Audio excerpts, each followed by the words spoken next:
Hi everyone. So today I'm going to read out another chapter from Sandy McNair's Carspotting, The Real Adventures of Irvine, Welsh. This chapter tells the story of a very eventful trip to London for an England-Scotland game.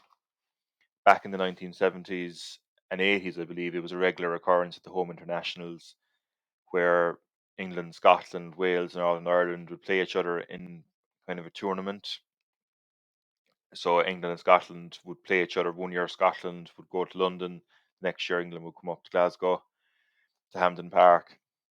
And it was the highlight of a lot of Scots' years, the trip down to Wembley. And 1979, England were at home. So the Tartan Army went down to London.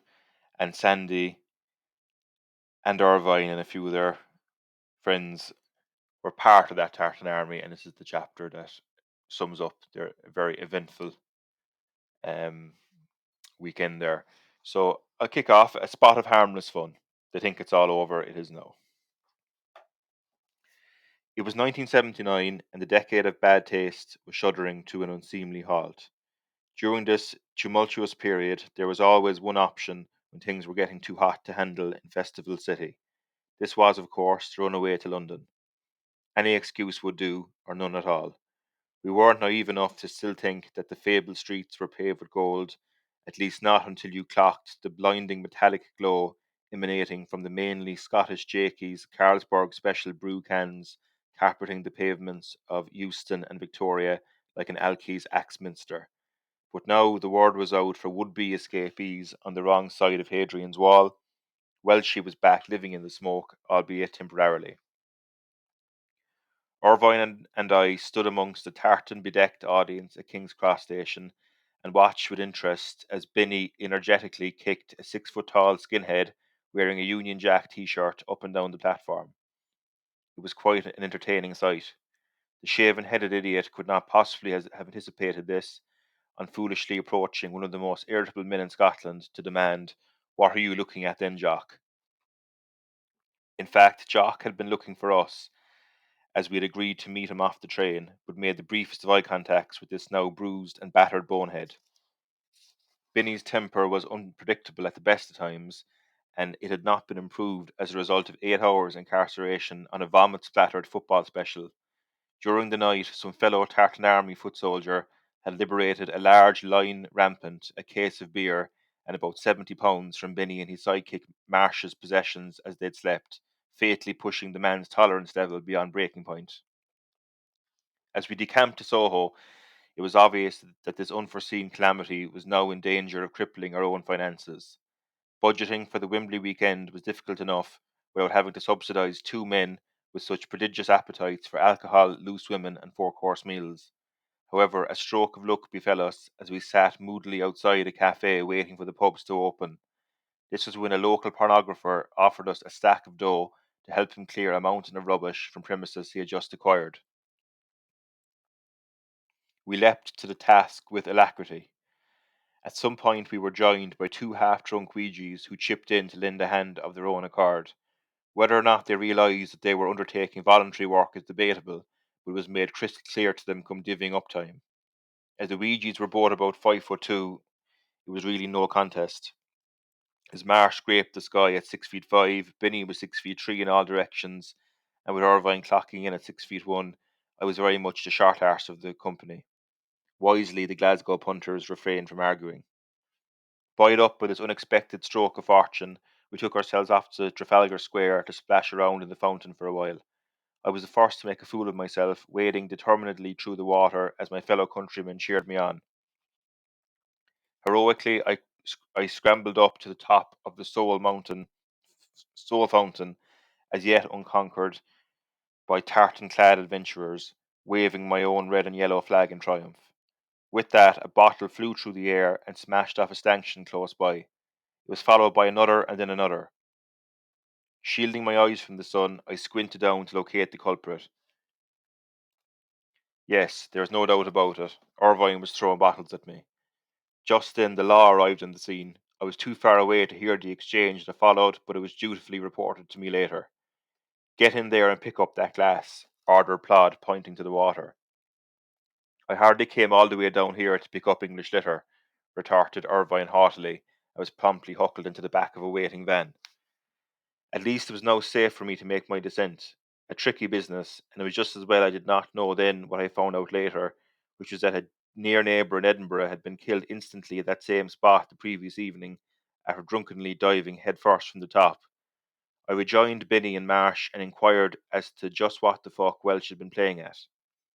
You were meant to catch them, explained Marsh impatiently, as if stating the bleeding obvious. Binny glared at me accusingly, but then he glared at everybody accusingly. Quite obviously, it was my fault that Irvine had been lifted. As I was the only member of our company to possess a match ticket, I left them grumbling to one another and headed off to Wembley. There, an uninspired performance saw Scotland go down 3-1, with only 2 moments of real excitement.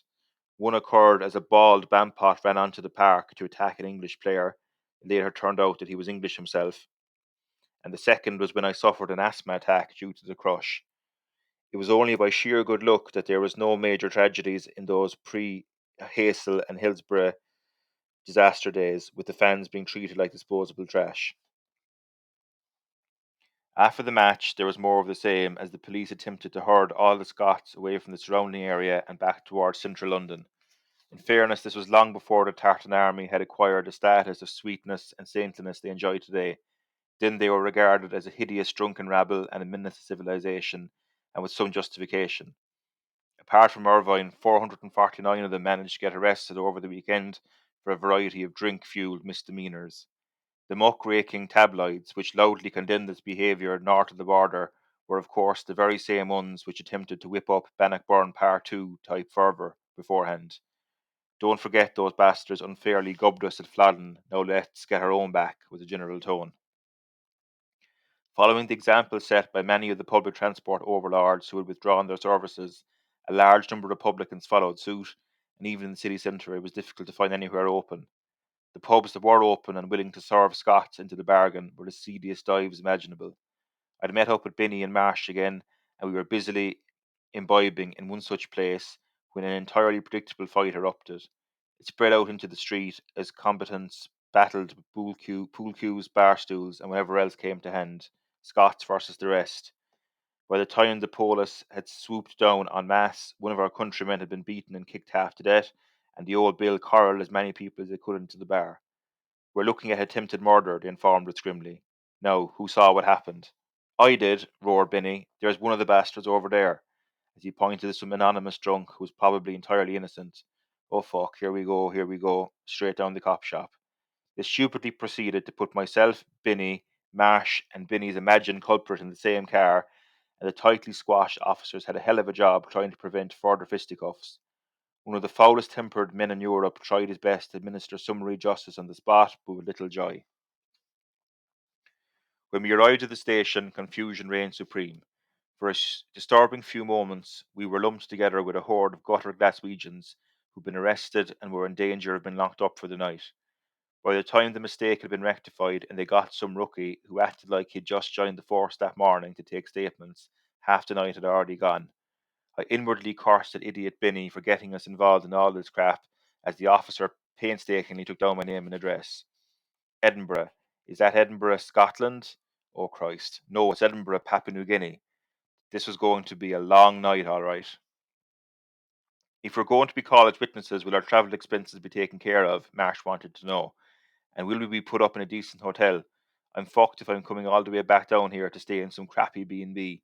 I would expect a 4-star job at the very least. By the time they released us, any public transport which had still been in operation had long been ceased. We wearily stumped off to spend the night in King's Cross Station.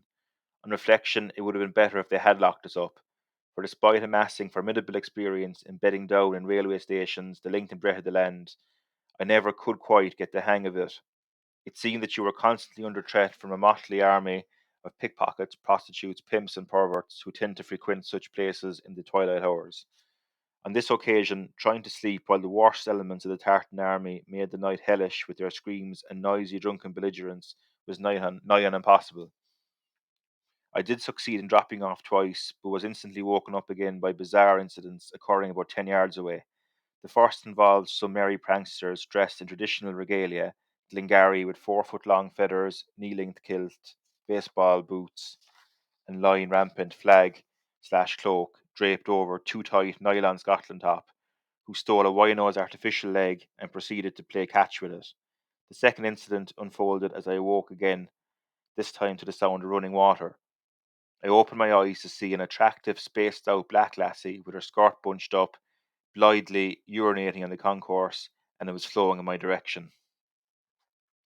In the morning, we decided to cheer ourselves up by taking in a popular pantomime, albeit one we had seen many times before. So we headed for the alternative theatre, where Mr. Welsh was featuring on the bill along with 449 co-stars. The magistrate looked highly pissed off at this unwanted addition to his workload and clearly just wanted to get the whole thing over with as quickly as possible. He rattled through each drunk and disorderly with speedy efficiency. How do you plead? Guilty. Anything to say? No. Fined £10. Next. And so on. Every misdemeanour apparently warranted a flat 10 quid penalty. All went smoothly until it came to Irvine's turn. How do you plead? Guilty. Anything to say? Here we go again, I thought. Why did a silly man have to ask that? Irv spread his hands with palms upturned in a conciliatory gesture. He beamed at his accuser in a confident manner. It was just a spot of harmless fun, Your Honour. The magistrate stiffened. What? Just, yes, I heard you, Mr. Welsh. So pelting passers-by with bottles and using foul and abusive language to police officers is your idea of harmless fun, is it? Not passers-by, me, I felt like shouting, in suitably outraged tones. Well, fine, £20. Next. Oh, how we laughed, as did everyone else who had got away with half that amount. But it turned out that the miscreant certainly had a more entertaining night than the rest of us. He had been banged up with about a dozen fellow Scots and was awakened only once during the night. Maliciously, after arresting a one-eared transvestite prostitute for administering a blowjob to a client in Hyde Park, the police flung him into that very cell. The sickening noise of Glaswegian boots connecting loudly with delicate androgynous ribs, which had disturbed Irv's beauty sleep. The incident must have stayed with him, for he would go on to include it briefly in the Acid House. We arrived back in Edinburgh penniless, the wages from our short-lived careers as pornographers, garbage disposal operatives, long gone. To this day, I still proudly list this occupation on my CV, and much to Marsh's annoyance, we were never summoned back down as witnesses to the attempted murder. Years later, he could still be heard bemoaning the fact that a 4 or even 5-star hotel, we were entitled to it, I tell you. So it'll be unlikely that we'll have a repeat of those events on the 18th of June when England play Scotland at Wembley in Euro 2020/2021. But I have heard there have been some great moments when England play Scotland in that time. And I remember there was one year there was a pitch invasion when Scotland won. And it might be no harm to bring back that competition when things get back to normal. I'd imagine a lot of Scots would love coming down to London every second year. Or maybe the reason why it's not happening